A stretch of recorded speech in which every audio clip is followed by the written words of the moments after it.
Road rage shootings and instances of intimidation with firearms on interstates becoming a lot more persistent and dangerous here in central Indiana. Chief Investigator Steve Brown reports the issue now has state police and lawmakers working on ways to tamp down that road rage violence. Black Jeep Cherokee 79. Keeping U.S. highways around Indianapolis safe was already difficult. We have about 200 miles of interstate. We cover that 24/7 with 41 troopers. Now add the startling rise of road rage shootings. State police data shows since 2021, 244 shootings on area interstates, and it's likely more than that. No, I don't think we have all the data. I think we have the data that's reported to us. It's crazy. The road rage problem has captured the attention of state lawmakers. I think the longer we wait to do this, we're going to have to play a lot more catch up. Democratic House member Mitch Gore, whose full-time gig is captain for the Marion County Sheriff's Office, wants more cops on road patrols. I think that there needs to be a line item in the budget. I still say there needs to be a line item in the budget to allocate funds towards overtime if you have to. Speed limit through here is 55. The state police have some ideas of their own. Fox 59 has obtained 2 draft proposals for the 2025 session of the General Assembly. State police want the crime of aggressive driving changed to a level 6 felony.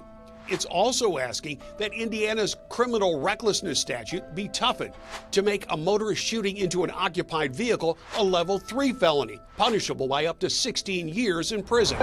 But the biggest potential change, across the state, INDOT has 850 traffic cameras. None of them record, denying investigators of potentially key evidence in road rage shootings. We have a crime scene that's moving in these investigations. Could those recordings be valuable? Absolutely, they would be valuable to us. Cameras in the air along the interstates, along 465, makes a lot of sense to me. Republican State Senator Aaron Freeman is chairman of the Corrections and Criminal Law Committee. When state lawmakers meet in January, Freeman wants to examine converting INDOT cameras into recording resources for police. I think it comes down to how do we retain that data? What servers available, how do you get that uploaded, and then who has access to it once it's there? I don't pretend to know how much that would cost. It's probably a big number, and the server is going to be ginormous. But I'm sure there's data in our society today that could get that done. Freeman credits Indiana State Police data on road rage shootings for increasing awareness of the problem, but the state police is the rare police agency that tracks these crimes. To get a better view of the depth of the road rage problem in Indiana, Freeman also wants mandatory reporting from all state law enforcement agencies. Steve Brown, CBS 4 investigates. Some really interesting